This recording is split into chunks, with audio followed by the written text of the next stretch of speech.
Welcome to these NPTEL lectures on dynamics and control of mechanical systems. My name is Ashitava Ghoshal. I am a professor in the Department of Mechanical Engineering, Center for Product Design and Manufacturing, and also in the Robert Bosch Center for Cyber Physical Systems at Indian Institute of Science, Bangalore. Last week, we had looked at control of mechanical systems using the state space approach. In this week, we will look at classical control approaches.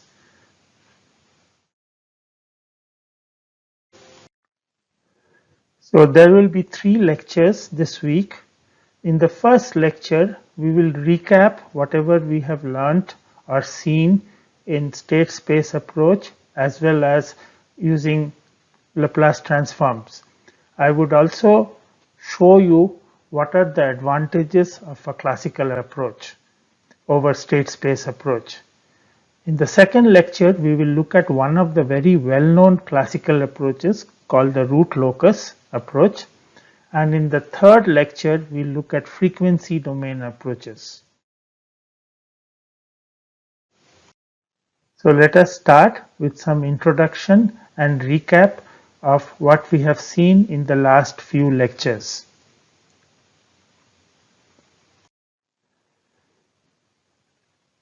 So we have seen that the nonlinear equations of motion of the form x dot equals f of x comma t, where x could be an n-dimensional vector, this is the state vector, they can be linearized about an equilibrium point. So once you linearize the nonlinear equations of motion, they can be written in this linearized state and output equations. So the state equations are x dot is equal to f times x plus g times u. So x is n-dimensional, u is m-dimensional, so u's are the inputs. So f is a matrix of constant coefficients, n by n matrix, and g is another matrix which is n by m. So this is a ordinary differential equation, x dot is dx by dt, can be shown to be written in form of f into x plus g into u. So this comes from linearizing this nonlinear equations of motion about an equilibrium point. We also have an output equation which is y equals hx plus ju. Okay, so the number of outputs is sometimes less than n, so y is a p-dimensional vector, p cross 1 vector. The solution of the state equations can be written in terms of the matrix exponential. We had seen this last week. So x of t can be written as some e to the power ft into x0. x0 is the initial state, and then plus an integral 0 to t e to the power ft minus tau g u tau d tau. Okay, so the integral 0 to t e to the power f t minus tau and so on. This is the particular solution of this first order differential equation. So what you can see is this is reasonably complicated expression, and we need to integrate this e to the power f t minus tau g u tau d tau. Okay, this is also sometimes called as a convolution. The solution x of t gives the time evolution of the states of the system x of xt. Okay, at every time step or at any time t, if I can solve or if I can evaluate this equation, I can find the states of the system. So we looked at last week what are the possible nature of the trajectories x of t, and this led to this very important observation on stability.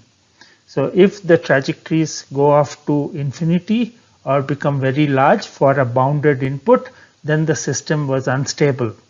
And we also looked at asymptotic stability and various other forms of stability earlier.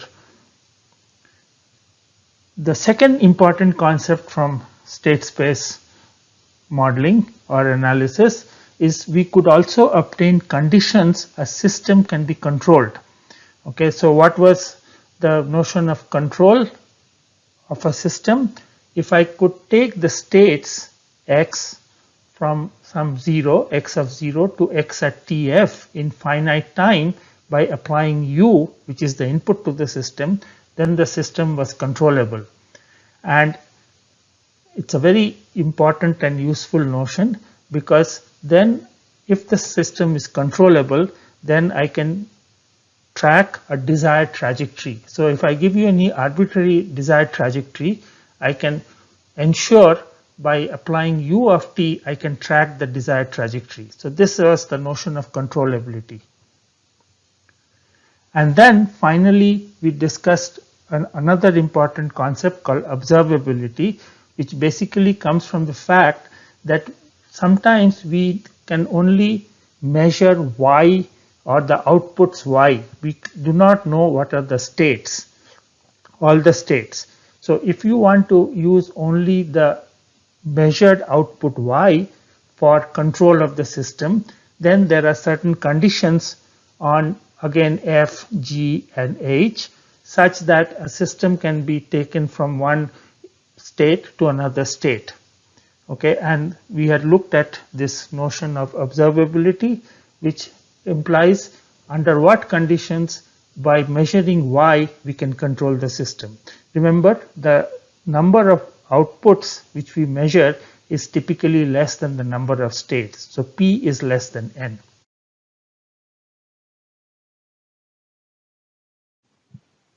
So one of the goals of control was to ensure that the dynamical systems follow a desired trajectory, and more importantly, in spite of external disturbances and in spite of internal parameter changes. So this is a block diagram of a dynamical system, and you can see that there could be an external disturbance which is acting on this place, and we also have a controller. There is a reference or a desired trajectory, then there is a feedback of the measurement y, and what you can see is we want to track this r of t, so the y of t should be close to r of t, even though there is a external disturbance td of t. Okay, so the external disturbance is an unknown. We know what is r of t, we can measure y of t, u of t is the output of the controller, that can also be found out, but this external disturbance is something which is unknown. And the purpose of control is to ensure that the controller tracks the desired trajectory r of t in spite of what is happening at this td of t. We will also see that the goal of control is to also ensure that it tracks the desired trajectory in spite of internal parameter changes. So if you consider a single input, single output system with r of t equal to 0, okay, the solution of the state equations with td can be written as x of t is e to the power ft into x of 0, and then we have this integral 0 to t exponential of e f t minus tau g, but now we have u tau plus this disturbance td of tau.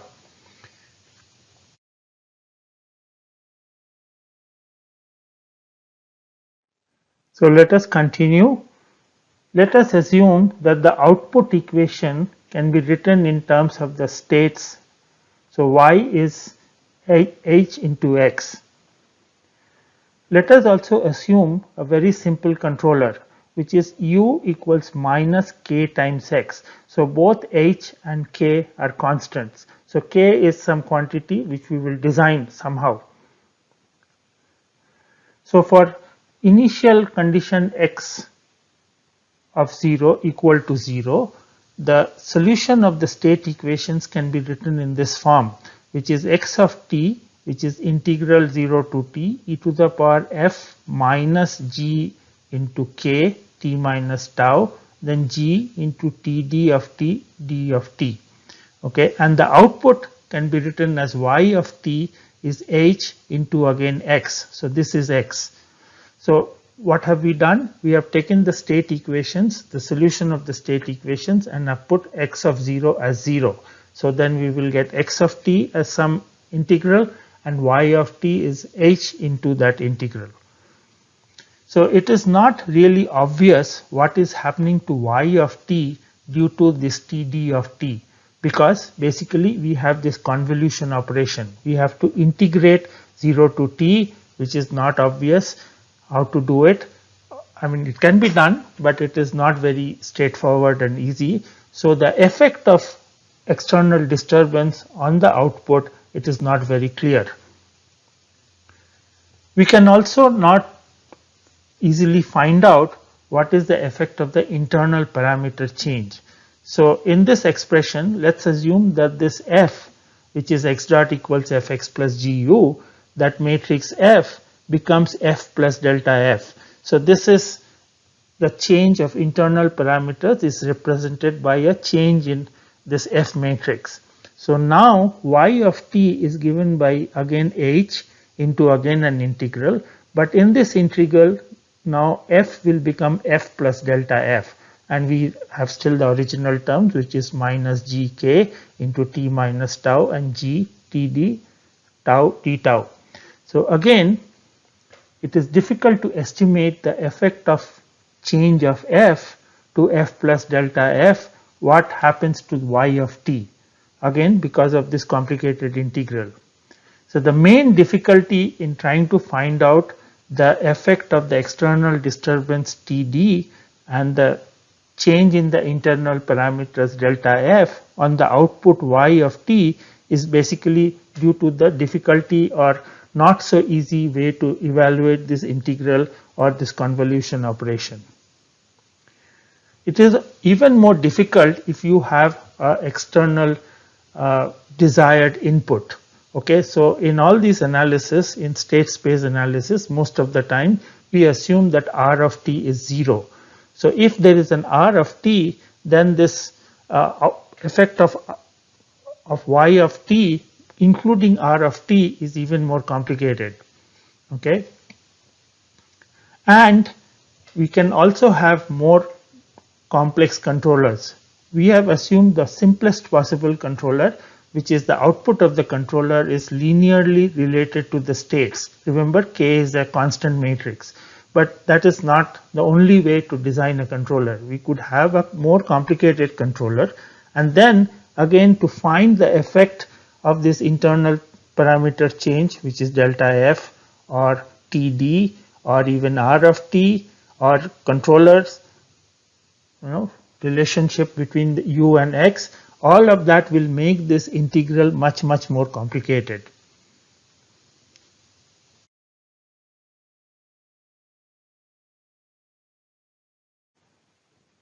So before we came to this state space approach, we had also looked at a simple DC motor driving a link. Okay, so let's just recapitulate. We have a DC motor. The output of this DC motor is some torque Tm, and the rotation of the motor shaft is given by theta m. It is connected to this link through a gearbox, and there is a speed reduction. So N1 by N2 is much less than 1. And of course, we had some friction, and then this was the inertia of the motor shaft. And likewise, there is an inertia of the link, and also the rotation of the link was theta L. Additionally, we assume that there is a disturbance torque which is acting on this link. So we had derived the equations of motion of this simple DC motor driving a link, and the equation of motion for the system was given in this form. So it was the second order ordinary differential equation. So theta m double dot is the second derivative of this rotation of the motor shaft into Jm plus n square Jl. N is this gear ratio, which is N1 by N2, and Jl was this inertia of the link and the output link, and Jm was the inertia of the motor shaft. So we had some Jm plus n square Jl into theta m double dot, plus there was some friction term which was Fm plus n square Fl into theta m dot, and this was equal to the torque which the motor was giving, which is Tm, and also there was a torque which this external disturbance torque, which is TL, and because of this gearing, it was multiplied by N, where N was the gear ratio. Then we also looked at how to model the DC motor, and then the DC motor could be shown that the torque output of the DC motor was kT into some current which was flowing through the coil to the armature, and the current could be related to the voltage applied, and there was a back EMF, and there's a resistance of the armature, RA. So we could obtain the current, then kT times current was the motor torque, and then we could substitute the model of the DC motor in the equation of motion, and then eventually we could write the equations of motion of the link, the motor, in this compact form, which is some j omega dot plus f omega is equal to k times VA, which is the voltage applied, plus some disturbance torque. So this was the first order differential equation which we derived for this single DC motor driving a link. So if you go back and see, this K was nothing but KT divided by RA, F was some FM plus N square FL plus some KT kg divided by RA. The back EMF is similar to a friction which is added, and then the effective inertia was Jm plus N square JL, and then we have this disturbance torque TD, and then omega was theta m dot. So this is the first order differential equation, and from here there were two possible inputs. So voltage applied could be an input, the disturbance torque could be also an input, and from these two possible inputs and the output, which is naturally the speed of this motor shaft, which is omega, which is theta m dot. So we could find two transfer functions, omega s by VA of s is k divided by Js plus f, or we could write omega s divided by Td of s is 1 divided by Js plus f, and the omega is the natural output. So what did we do? We took this ordinary differential equation and we used this technique of Laplace transform. Okay, so s is the Laplace variable. So from ordinary differential equation, we went to the Laplace domain. Remember, we did not go to the, so this is different from the state space approach.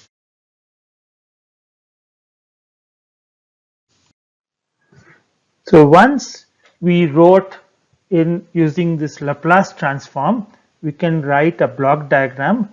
Now the dynamical system is k divided by Js plus f. There is an input which is voltage. We are, for the moment, we will assume that Td is 0. And then we measure the output, which is omega s. The output is fed back. Omega d is the desired speed of the link of the motor shaft. And then we subtract these two and we get this error, which is omega d minus omega s. We multiply it by Kp, and the output of the controller transfer function is Kp, is voltage which is applied to the dynamical system. So once we have done this Laplace transforms, we can express the single link driven by a DC motor in using this block diagram. And in this example, as s tends to 0, the dynamical system is nothing but k divided by f. And we are going to use this symbol k0, which is k divided by f. So in this block diagram, the internal parameters are basically k and f, and k by f, which is k0. So the internal parameters are represented by k0, which is k by f. With Td equal to 0, so as we have steady state, basically means t tends to infinity, we have to set s tends to 0. So if you set s tends to 0, we are left with k and f. So for the closed loop, which is basically omega s divided by omega d of s, we had discussed this last time. I can find the closed loop transfer function as s tends to 0 in this form. So which is delta omega prime divided by omega prime is 1 divided by 1 plus k0 kp into delta k0 by k0. So what are we doing? We are saying that in this block diagram, suppose this internal parameter which is k0 changes from k0 to k0 plus delta k0, then we can find out what is the change in the output, which is omega. So delta omega prime is the change in the output divided by the unperturbed output speed, which is omega prime. And remember, for closed loop control of this, we had chosen k0 kp as much greater than 1. So we had this high gain amplifier or high gain controller. So what this result tells us that the change in the output or the percentage change in the output is 1 divided by 1 plus k0 kp into percentage change in the internal parameters. And omega prime, if you go back and see the previous slides, it is k0 kp divided by 1 plus k0 kp into omega d. So since k0 kp is much greater than 1, so omega prime is roughly same as omega d. So this controller is tracking the output, is tracking the desired omega d. So an x% change in k0, so delta k0 by k0, let's say, is x%. Then the change in the output is 1 divided by 1 plus k0 kp into x. So now k0 kp was much greater than 1. So hence the change in the output is much smaller. So for example, if k0 kp was 100, so then it is 1 divided by 101. So a 5% change in internal parameters, which is k0, will cause 5 divided by 101. Okay, so very small percentage change. So the change in the output is greatly reduced by feedback, at least as t tends to infinity. So what is the result of all this? So when we did using Laplace transform, I could very easily see what is the effect of change in the internal parameters, okay, in the output. So I can quantify, I can say that an x% change in the internal parameters will give me 1 over 1 plus k0 kp into x% change in the output. Okay, this was not so easy to do when we were looking at state space formulation. Here we are not doing that complicated integral. We are not doing that convolution.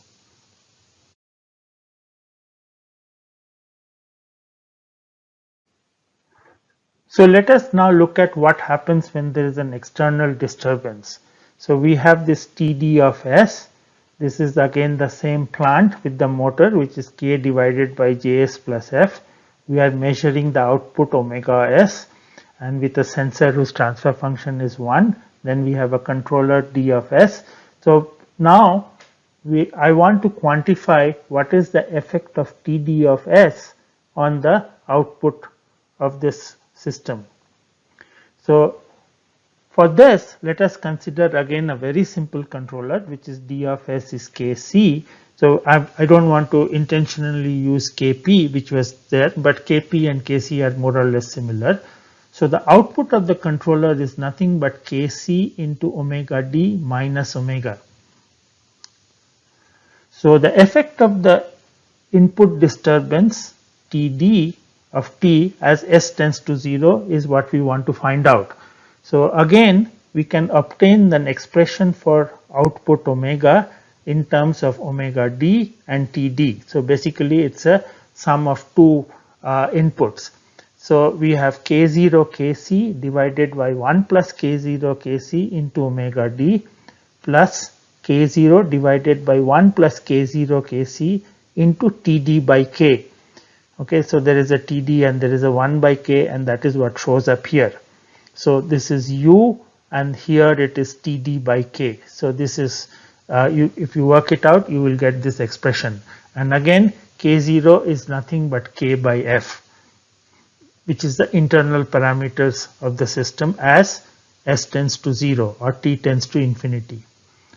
So again, we can choose k0 kc is much greater than 1, and k0 kc also much greater than k0 by k. So there is a k0 and there is a k here.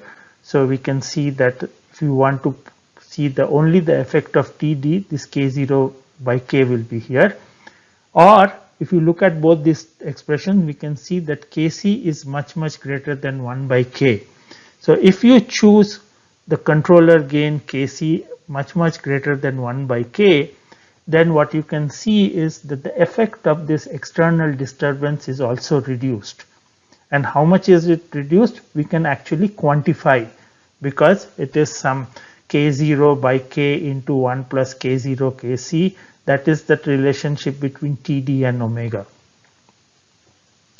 So in this approach, using Laplace transform, at least for this simple first order system, for this single linear differential equation which has only d by dt of omega and so on, it is easy to quantify the change in output due to the change in internal parameter change and the input disturbance, at least in the steady state. Okay, so it is much easier than what we did for the state space approach, where we had to evaluate an integral. And the main reason why it is easier is that there is no convolution operation involved, and we are using Laplace transforms.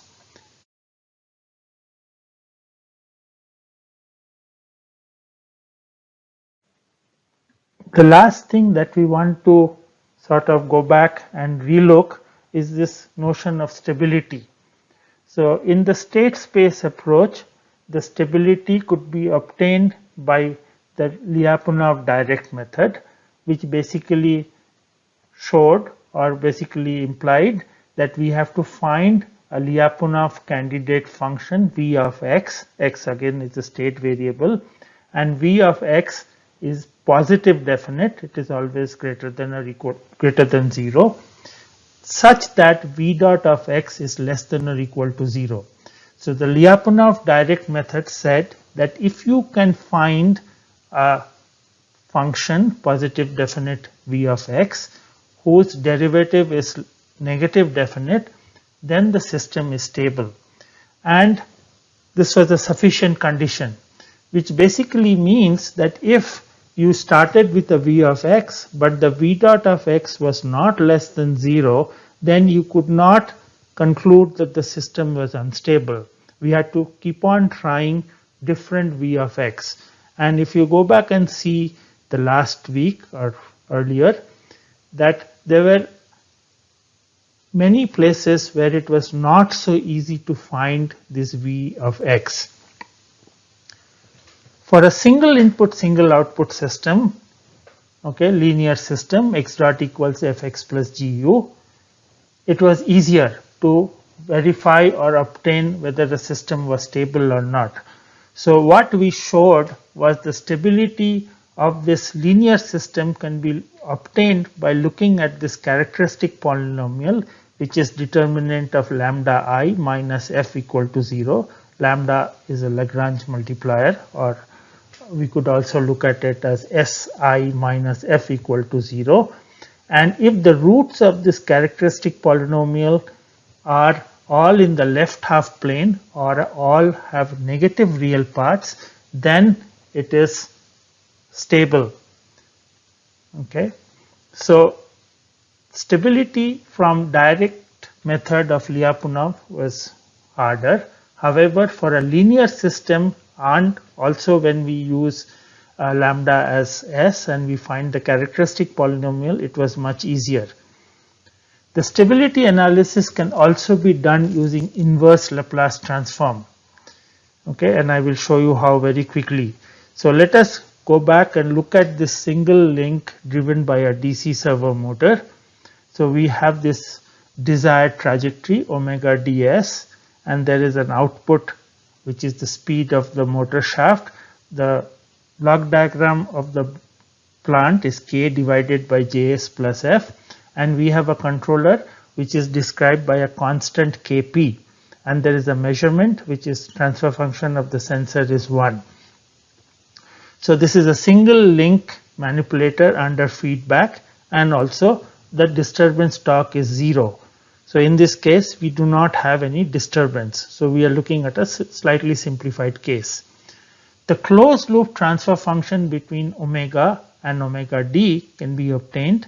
Okay, so this is omega s divided by omega d of s is k into kp divided by j into 1 divided by s plus some f plus k kp divided by j.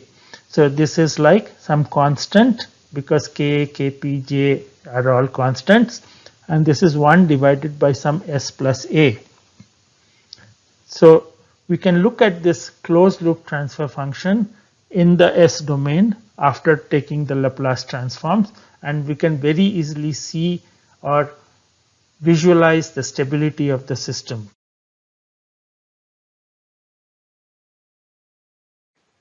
To continue, the closed loop transfer function between the output omega and omega d is given by k into kp divided by j into 1 divided by s plus some f plus k kp divided by j.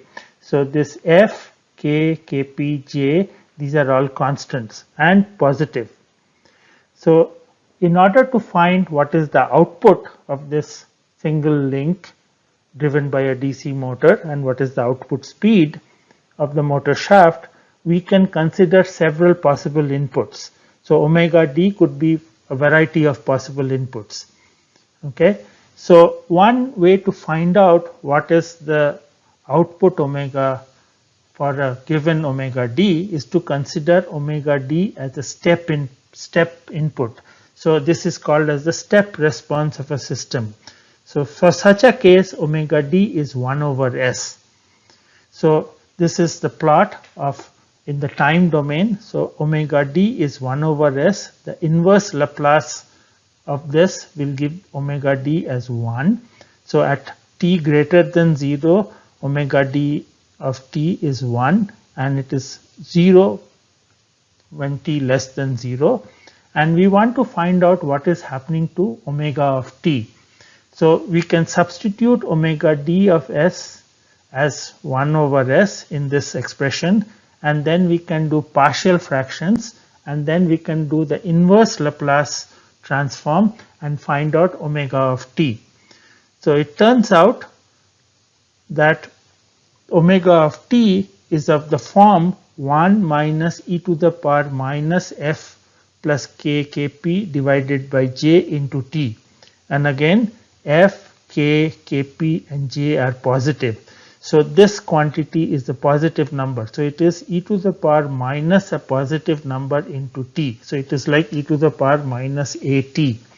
So since a is positive, omega of t, which is 1 minus e to the power minus at, will always be bounded. So omega, and it will approach omega desired in this form. It is like an exponential. And if I were to increase kp, so basically if I were to increase a, which is exponent, then this curve, exponential curve, will approach this step faster. Okay, but it will never cross this one line. Okay, omega d equals to 1. So increasing kp makes omega t approach 1 faster, but the system is stable because for a bounded input we are getting a bounded output. So by definition of BIBO stability, this is always stable.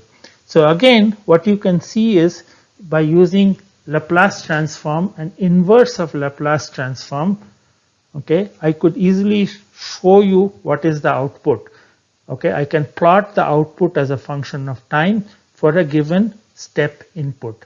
So hence stability is easier when we do it in this form, when we use the Laplace transforms. So in summary, it is very easy to analyze a single link driven by a DC servo motor. That is the example which I picked. It's a first order system with a very simple transfer function. But even for this simple case, it is very easy or very simple to find the effect of internal parameter change and external disturbance, at least in the steady state. Okay, so when we use Laplace transforms, we can find what is the effect on the output for any internal parameter change or for disturbance. It is also fairly simple to test for stability. The inverse Laplace transform and the plot of y of t with time can be easily obtained. For SISO systems with more complex transfer functions and higher order ODEs, we need to go to classical control system analysis and design. So basically we stick to Laplace transforms, but then we look at what is called as the root locus. The root locus is basically we look at the ordinary differential equation, and using Laplace transform we convert the time equations in time to S domain. We can also look at what is happening in the frequency domain. So there are these two tools which are called root locus and then Bode and Nyquist plots and others, which you do not have to do this complex convolution integral. We can convert ordinary differential equation into an algebraic equation in the S domain for root locus, or we can look at the frequency domain analysis. So classical methods are typically for single input, single output systems. The state space approach, on the other hand, can be more easily used for multi-input, multi-output system. So if you have more than one input and more than one output, classical approaches are not very useful. Then we have to go back to state space. The classical methods also typically do not account for initial conditions. The state space approach, on the other hand, contains what is x of 0, which is the initial conditions. So the classical approaches are useful for some kind of study or some kind of analysis. So basically, what is the effect of internal parameter changes and external disturbances, whereas the state space approach has its advantages in the form of applicability in MIMO systems and also when we want to look at the initial conditions. So in the next week, we will look at these classical methods. We will start with root locus, and then the third week we will go to frequency domain approaches.